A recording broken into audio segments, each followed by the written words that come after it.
I believe there's a sort of a dual exclusive going on, but we'll kick off with the male's version, to which I label it as dope and marijuana.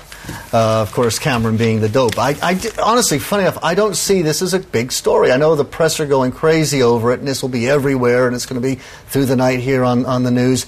I just find Cameron so insignificant. It just does nothing for me. Sorry, what do you mean?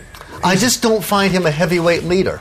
So therefore, the fact that he smoked dope as a teenager means nothing to me. We'll come back to that in a second, but just we have the interesting case of the Mail on Sunday making a song and dance about. Actually, it's the independent story, isn't it? Yes. Actually, I think Ian knows more on that. So it's written by Francis Elian, who's the Whitehall editor. Who we interviewed earlier tonight, yes.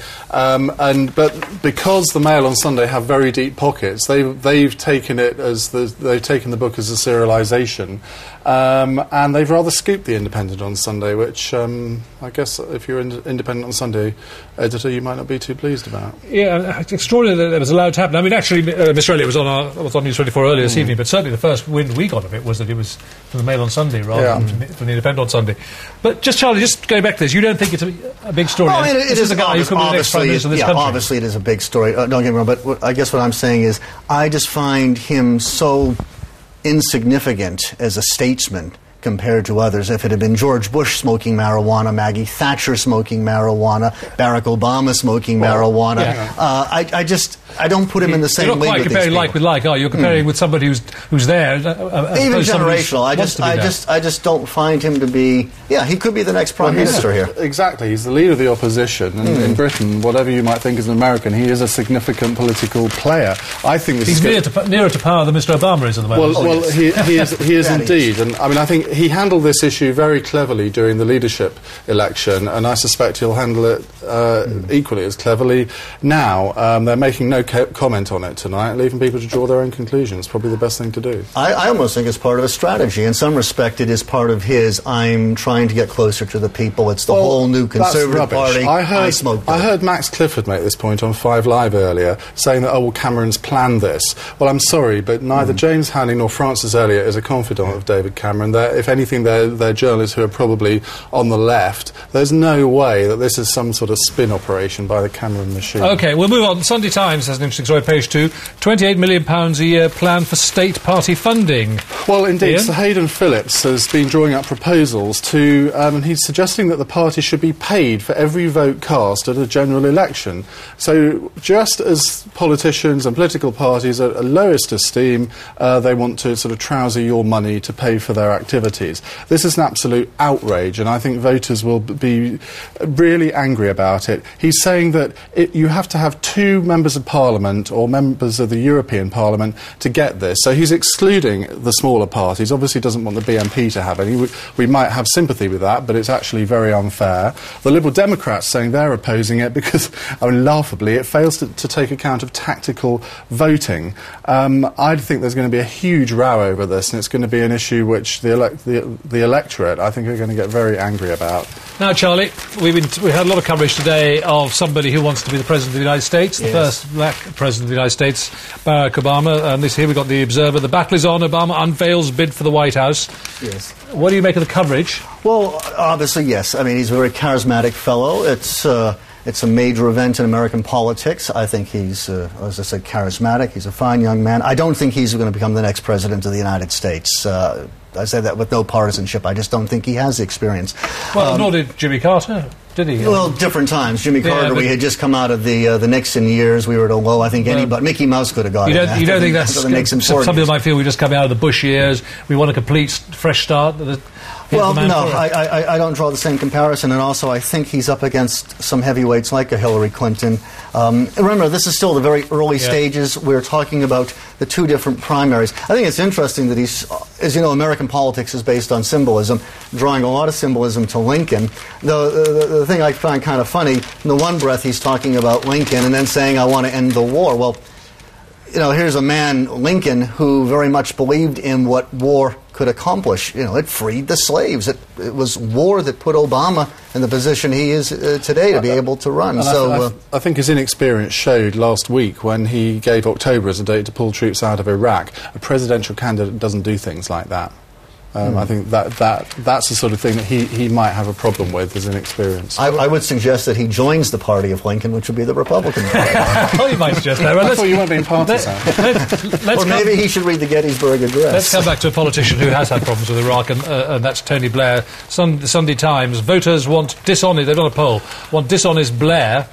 Dishonest in quotes, to quit. That's the view. In some ways this is not a very exciting story, and it's on page 12, so you can tell that it's not that exciting, but there's a new YouGov poll in the Sunday Times, and it's saying only 16% of people think Tony Blair is straightforward and honest, while some people might say it's a surprise that it's that high.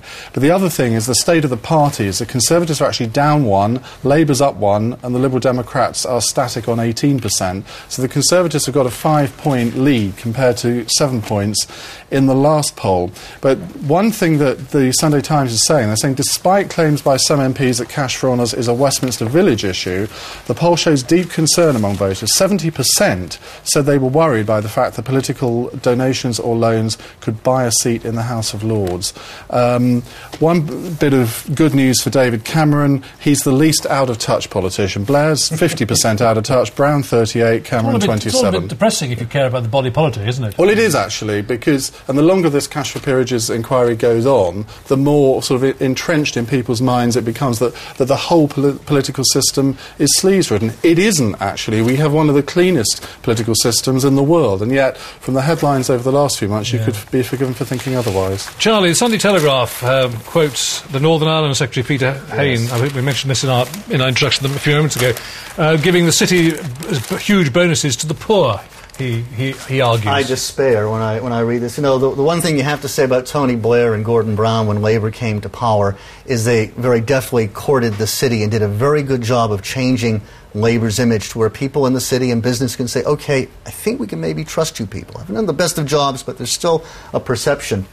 The quote that I got was this bit about we would be envious of the rich. And that's a cause of crime. Well, the fact that someone like a Bill Gates has billions and billions compared to my meager pittance doesn't make me want to go out and break windows. It's the people in the city, they earn these bonuses. They are paid what they earn, and they are taxed on it, and that money goes back into the Treasury. These are people that can do whatever they want with their money. So I just think that Labour, if this is the route they go down, will be making a big mistake, and I think Gordon Brown and Tony Blair will probably put a stop to these sort of comments. OK, well, let's leave Labour and the Tories and come to the Lib Dems for a minute, Ian, because we've got in the Mail on Sunday here what looks to me like a fairly substantial interview with the wife of the Lib Dem leader, Min Campbell. Indeed, Lady Elspeth. Lady Elspeth. She is the Liberal Democrats' secret weapon, and they actually haven't deployed her until now. And she's given a 2-page interview to the Mail on Sunday. The headline reads, "I'm amazed some people can't see the distinguished, honest man I know, but if they don't, bugger them." Now, she is a character, and she needs to be used much more by the Liberal Democrats because she's highly entertaining, and a kind of different entertainment than we normally get from the Liberal Democrats. She says that Ming rings her after every PMQs to ask her how she thinks he's done, and he did it this week. And she says, he always calls me to ask how I think he's done. He's very sweet. But does she tell him the truth? That's what we want to know. Maybe her and Sandra Howard, we should bring her back to having been nice to the Liberal Democrats, I'll now shut up. Oh, yeah, quite. OK, Charlie, the Sunday Express, concerts to save the planet. Al Gore's Rockstar Climate Change Summit. Yes. World exclusive, the Sunday Express, apparently. Al Gore has been here in London, and he's putting together a giant rock concert because obviously rock stars know more about the environment than scientists who can't predict the weather through the weekend, but think they know what's going to happen in 50 years. So it's a bit of hysteria, and if we get another great Pink Floyd concert like we had during the last Africa Aid concert that Geldof did, I'm all for that. The Who reforming, but just in a word, do you see him as a possible candidate yet, Al Gore, or not? Not a runner. Okay, not at all. Okay, the Sunday Times. Just on that last one, the only surprising thing is Princess Diana isn't going to be appearing because on the Sunday Express front page always has Diana. We need the temperature to go up another 3 or 4 degrees, and we can get her. Well, from Diana, as it happens to Charles, let's kill off the cul-de-sac, he says. says in the Sunday Times. Yes, totally Prince exciting. persuades developers to curb the menace of suburban closes. They've got a picture of Brookside Close, and he wants to ban them. He's written to all of the house builders saying that